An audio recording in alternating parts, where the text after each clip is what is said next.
There is a silence spreading through the corridors of some of the most expensive retail real estate on the planet. Not the silence of a closed mall after hours, not the quiet of a holiday. This is a different kind of silence, the kind that follows a decision, a departure, a door that will not open again. Dubai built itself into one of the greatest shopping destinations in human history. In a city that rose from desert sand in less than 4 decades, the mall became the cathedral. The flagship store became the monument.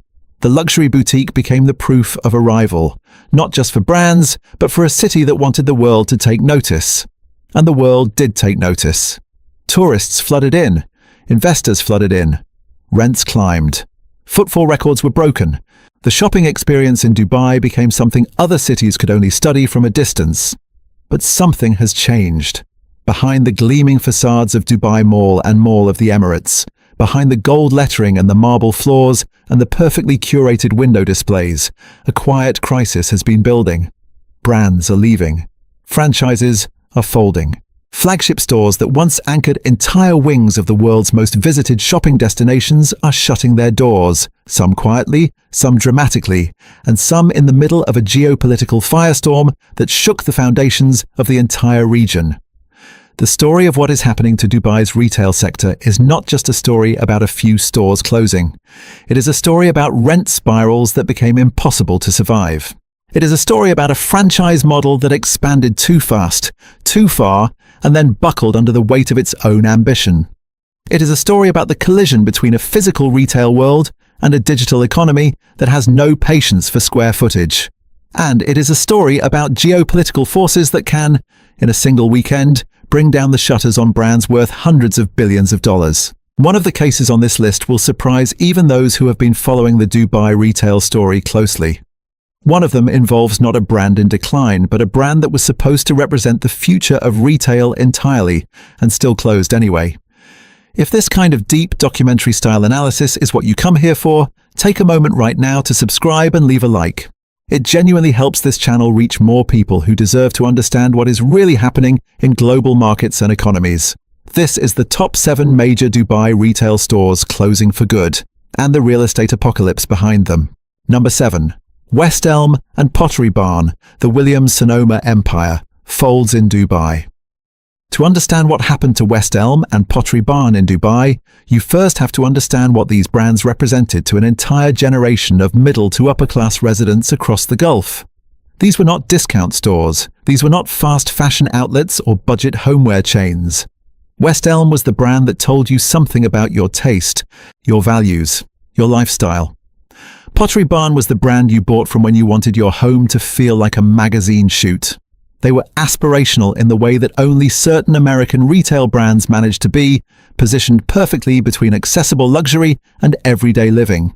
And they had built a loyal customer base across Dubai, Abu Dhabi, and beyond. The Gulf operation ran under the umbrella of Alshaya Group, the Kuwait-based franchise giant that had brought dozens of Western brands to the Middle East under licensing agreements. For years, the partnership appeared to function smoothly. West Elm opened a flagship location inside Dubai Mall, one of the most visited retail destinations in the world, attracting more than 100 million visitors a year. Pottery Barn spread across multiple premium locations, including Dubai Hills Mall, Mirdif City Centre, and Abu Dhabi's Galleria Mall and Yas Mall. The stores were large, well-curated, and consistent with the global brand experience. They had, by all appearances, found their audience. Then in July 2025, West Elm's Dubai Mall store went dark. No dramatic announcement, no press conference, just a clearing of shelves, a final sale, and a quiet exit from one of the most coveted retail addresses in the world. The dominoes fell quickly after that. By October 2025, Pottery Barn had shuttered its Al Khobar location in Saudi Arabia.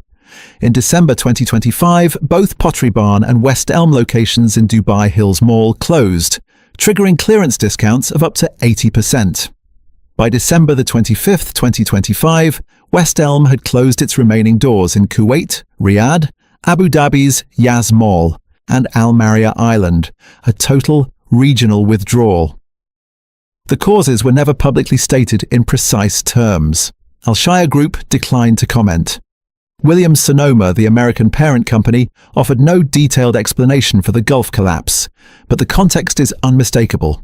Dubai's retail rental costs had surged an average of 7.1% in 2025 alone, with some prime locations seeing increases of up to 15% year-on-year. For large-format home furnishing stores that depend on vast square footage to display their inventory, those rent escalations translate directly into existential pressure on unit economics. Add to that the structural shift in how Gulf residents shop, increasingly online, increasingly through regional e-commerce platforms, and the financial logic of maintaining multiple enormous physical stores simply stopped working. What the closure of West Elm and Pottery Barn in Dubai represents is something broader than two brand exits. It is the first visible crack in a franchise model that had long assumed the Gulf's appetite for American lifestyle retail was essentially unlimited. It is a signal that the cost of doing physical retail in Dubai has reached a threshold that even established, well-loved brands cannot absorb. And for the thousands of residents who had built their homes around these brands, it is a reminder that no retail relationship in this city, however long it has lasted, is immune to the math of square footage and rising rent. Number 6. Debenhams. The British department store that couldn't survive 2 continents. There is something almost mythological about the story of Debenhams in the Middle East. A brand that died, was resurrected, built a second life in the Gulf, and then died again. The original Debenhams had been one of the cornerstones of British high street retail for more than 200 years. It sold fashion, beauty, and home goods across hundreds of locations throughout the United Kingdom and beyond. And then in 2021, it collapsed entirely, closing every physical store in Britain and retreating to a purely digital existence under new ownership by Boohoo Group. But in the Middle East, the story did not end there. Alshaya Group, which had been operating Debenhams franchise stores across the Gulf, struck a new licensing agreement with Boohoo and kept the brand alive on its original territory. In a region where the Debenhams name still carried weight, where its department store model of multiple brands under one roof had found a receptive audience among Dubai's diverse expatriate population, the brand continued operating. It maintained flagship locations at Dubai Mall, Mirdif City Centre, and Mall of the Emirates. It was, by the standards of the wider Debenhams story, a genuine second chance. That second chance ran out in 2025. In June of that year, Debenhams shuttered its Dubai Mall location, the most prominent address it held in the UAE. Mirdif City Centre followed. By November 2025, the brand's Middle East Instagram account published a farewell message that was nearly identical in wording to its British goodbye 4 years earlier. An invitation to visit one last time and take advantage of special offers before the lights went out.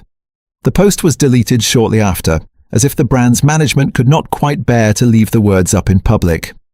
The Mall of the Emirates location remained operational somewhat longer, but its fate was already sealed. The reasons behind Debenhams' second death in the Gulf are a mirror image of the forces that killed it in Britain.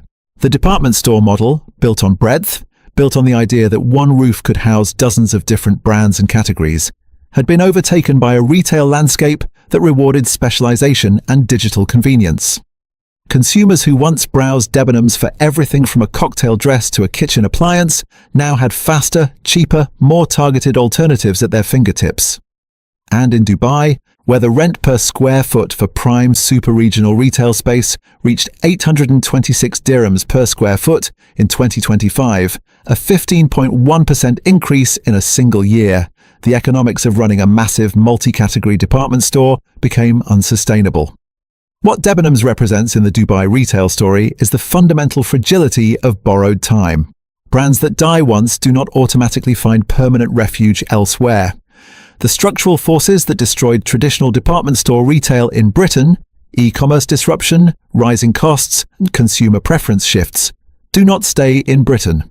They travel, and when they arrive in a market where rents are accelerating at 15% per year, they arrive with compounding force. Debenhams closing in Dubai is not simply a retail story. It is proof that the death of a business model cannot be indefinitely postponed by geography. Number 5. River Island, a high street icon. Retreats from the Gulf River Island had been through the worst of it already. In the United Kingdom, the brand had watched its revenues erode. its customer base fragment, and its store network become impossible to sustain. By the time the British courts approved a restructuring plan in 2025, 33 River Island locations across the UK had been closed, a painful but necessary surgery on a body that had grown too large for its environment. The brand survived. The brand adapted. And in the Gulf, where its franchise operation under Alshaya Group had maintained a presence across the UAE, Kuwait, and Qatar, it appeared that River Island had found breathing room. That appearance was deceptive. Within months of the UK restructuring, the decision was made to exit the Gulf entirely. In late November 2025, River Island's Middle East social media account posted a farewell message that was almost word-for-word identical to the one Debenhams posted on the same day, from the same operator. The timing was not coincidental. Stores in the UAE, Kuwait, and Qatar began offering discounts of up to 75%. The universal signal of a brand liquidating its physical presence.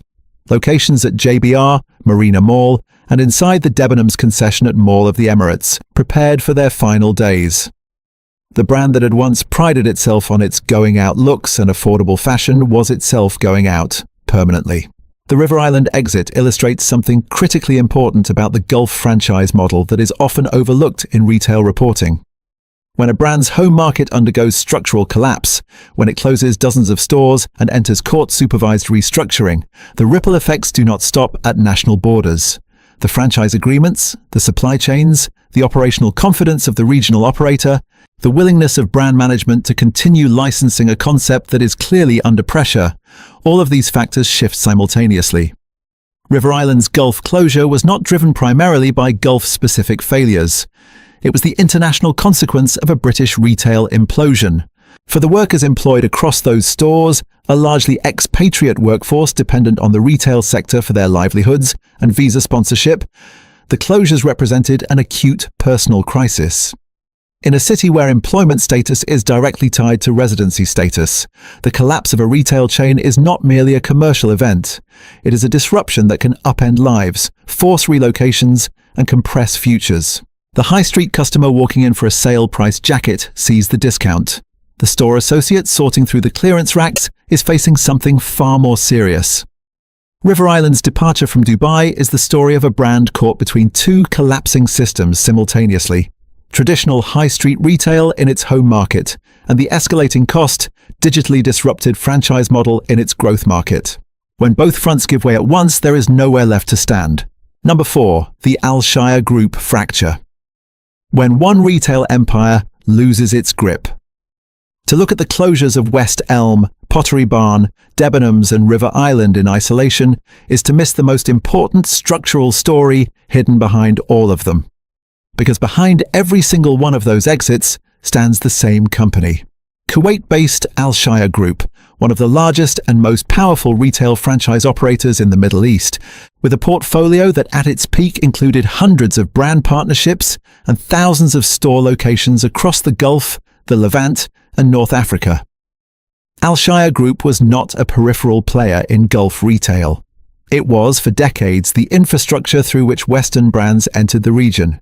It was the intermediary that understood local regulations, local tastes, local real estate dynamics, and local consumer behavior in ways that American and European brands simply did not. When a fashion label or a home goods company wanted to expand into Dubai or Riyadh or Kuwait City, Alshaya Group was often the answer. The partnership model was straightforward. Alshaya operated the stores, managed the staff, handled the logistics, and paid licensing fees to the brand owners in exchange for the right to carry their name. For a long time, this model generated extraordinary returns, but the 2025 and 2026 period revealed something that had been building beneath the surface for years. When multiple major brand partners, representing home furnishings, fashion, and department store categories, exit your portfolio within the same fiscal period, it is not a coincidence. It is a structural signal. New retail leases in Dubai were down 15.7% in 2025 compared to the previous year. Even as renewal costs surged, the market was telling operators that existing locations were becoming harder to justify and new expansions were becoming impossible to finance. The simultaneous collapse of multiple Alshaya-operated brands in Dubai and across the Gulf forces a fundamental question. Was this a series of individual brand failures, or was it evidence that the franchise model itself, the premise that Western brands can be infinitely scaled into Gulf markets through a single intermediary, has reached its structural limits? The answer, based on the evidence, appears to be both. The brands themselves were weakened by global headwinds. But the franchise model amplified every weakness by concentrating risk inside a single operator and a single commercial real estate strategy. For the broader Gulf retail economy, the Alshaya fracture is deeply significant. It means that the mechanism through which international brands enter the market has been compromised. It means that the next wave of Western retail expansion into Dubai will need a fundamentally different architecture, one that accounts for soaring rents, digital competition, and the geopolitical volatility that now defines the region. The Alshaya story is not just about 4 brands closing. It is about the scaffolding of an entire retail ecosystem beginning to show its cracks. Number 3, that concept store, when the future of retail closes anyway.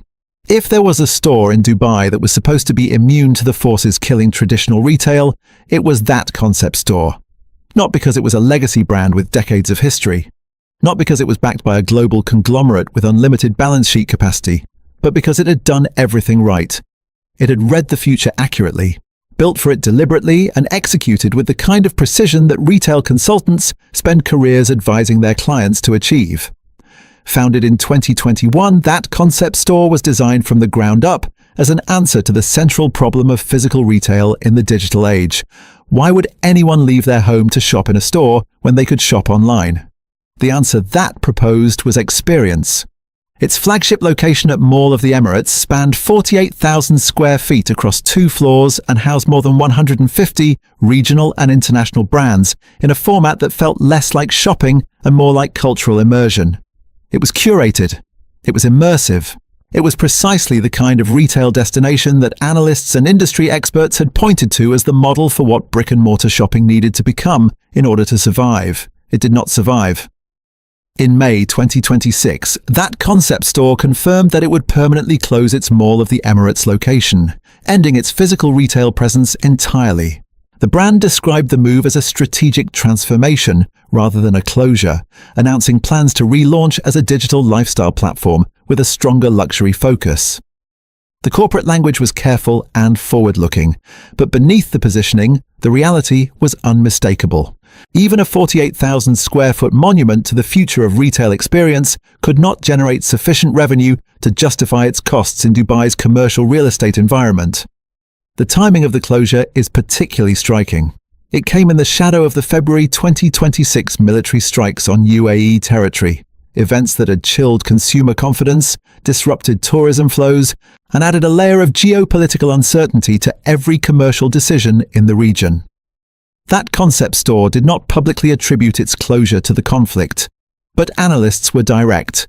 The combination of rising operational costs, shifting consumer behavior, declining tourist footfall from key source markets, and sudden geopolitical instability had created a perfect storm for any retailer operating in the premium segment of Dubai's physical retail landscape. The UAE's retail market was valued at $145.3 billion in 2024 and projected to reach $227.1 billion by 2033.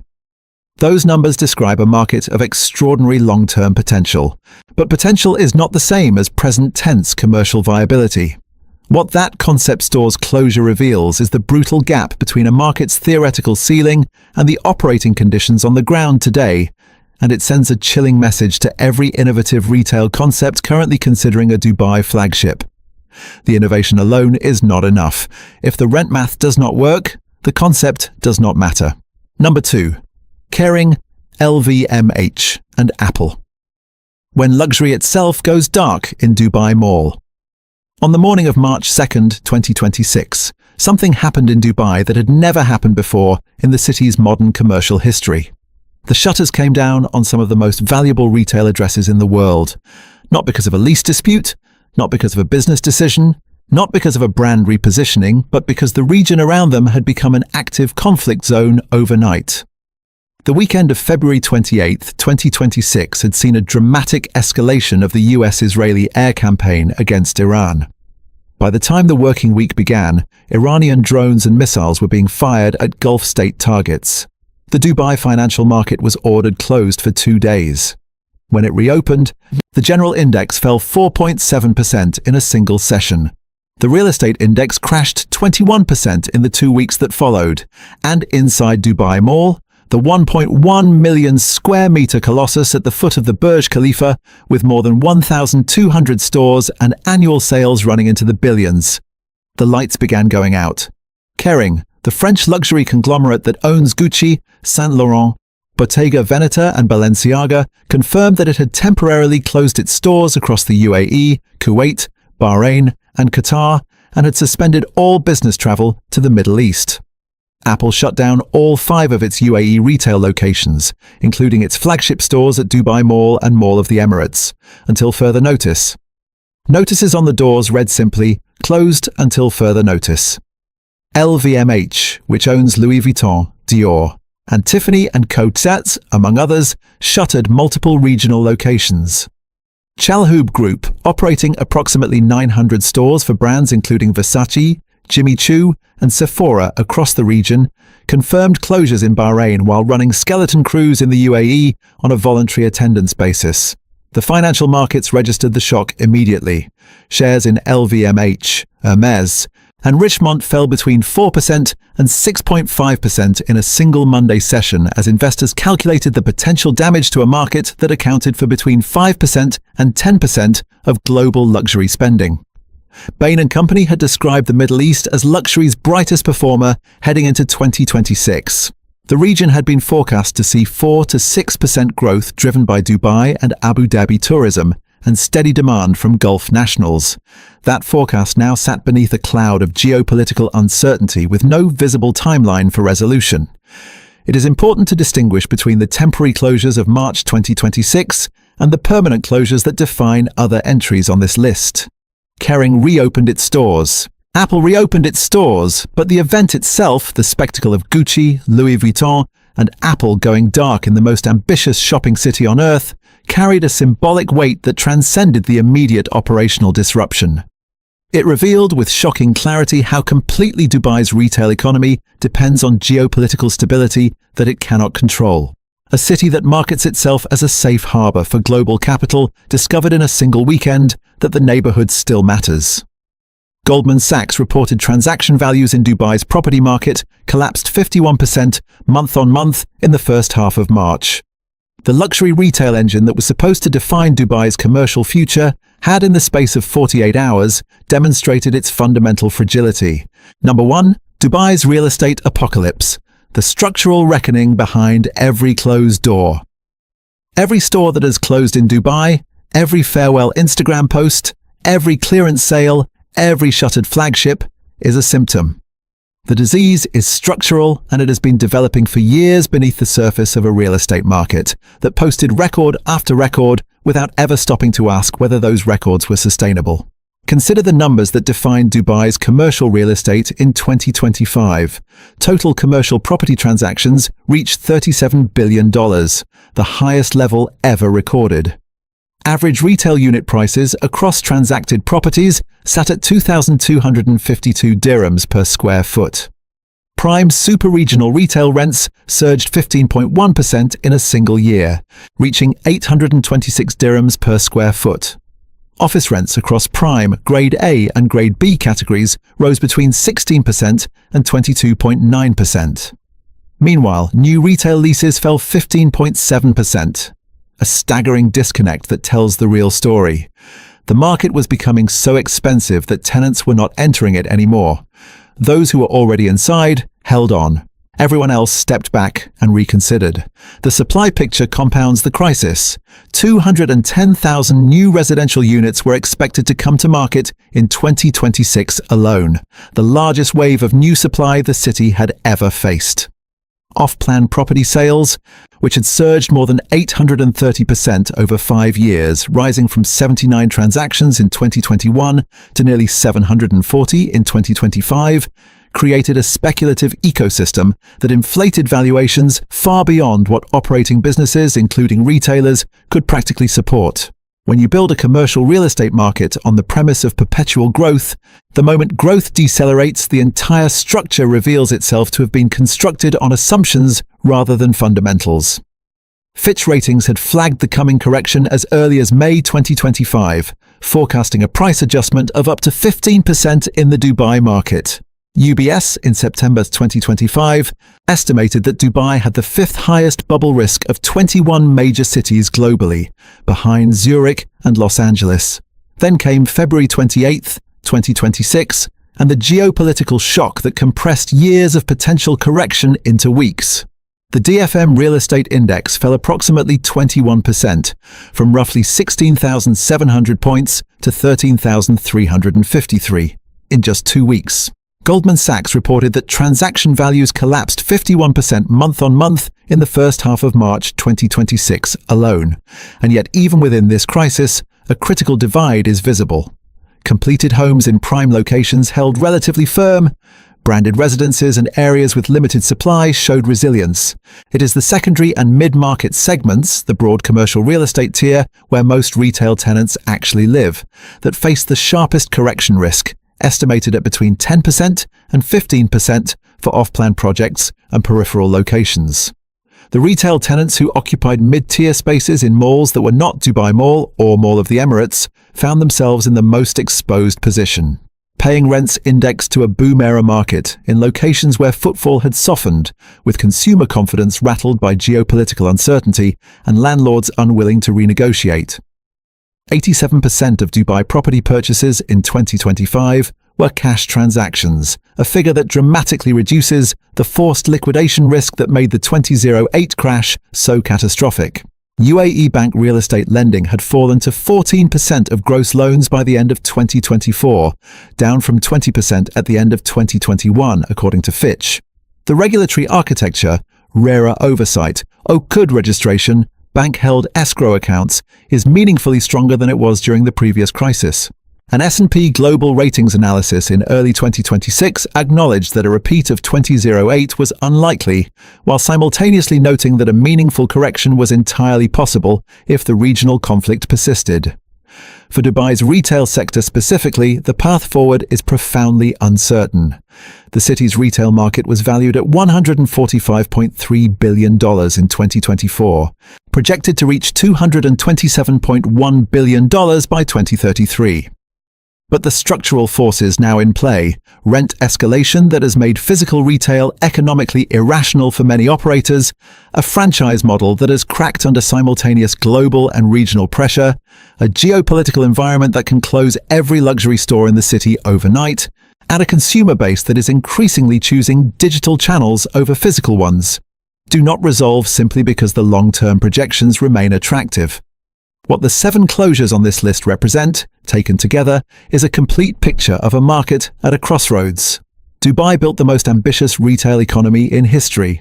It attracted the world's most valuable brands. It constructed malls so large they became tourist attractions in their own right. And then it discovered, as every market eventually does, that growth cannot be sustained by ambition alone. The rents became too high for the brands. The geopolitics became too volatile for the investors. The consumers became too digital for the floor space. And one by one, the names on the storefronts began to disappear. What all of these cases reveal when laid side by side is not simply a story about Dubai. It is a story about the limits of a global retail model that has been running on borrowed assumptions for years. The assumption that premium physical retail space in a trophy market will always find a tenant willing to pay any price. Broken. The assumption that a franchise model can indefinitely scale Western brands into geographically and politically complex markets without structural risk. Broken. The assumption that experiential innovation can override the mathematics of rent and footfall. Broken. The assumption that a city positioned as a geopolitical safe haven is immune to the volatility of its own neighborhood. Broken, dramatically, in a single February weekend. Dubai is not finished. The city has demonstrated across its entire modern history a capacity for reinvention that is genuinely remarkable. The same data that shows a 21% crash in the real estate index also shows that prime completed properties held their value. The same city where Gucci and Apple went dark also has a government budget for 2026 to 2028 that allocates 48% of its spending to infrastructure, including Metro Blue Line connectivity projected to boost values near 14 new stations by up to 25%. Primark announced plans to open 3 stores in Dubai in 2026. The market is not dead, but it is being profoundly restructured. The stores that closed are not coming back. But what replaces them, what business model, what brand architecture, what relationship between physical space and digital experience will define the next chapter of Dubai's commercial story. And that chapter will be written not just by the brands that stay, but by the lessons learned from every brand that didn't. So now the question comes to you. Which of these closures surprised you the most? Was it the simultaneous collapse of an entire franchise empire? Was it the luxury giants switching off their lights in real time? Or was it the closure of a store that was supposed to represent the future? Proof that in today's market, even doing everything right is not always enough. Leave your answer in the comments. And if you are watching this from Dubai, from the Gulf, or from anywhere else in the world where these forces are reshaping the retail landscape around you, tell us what you are seeing on the ground. This channel exists for exactly those conversations.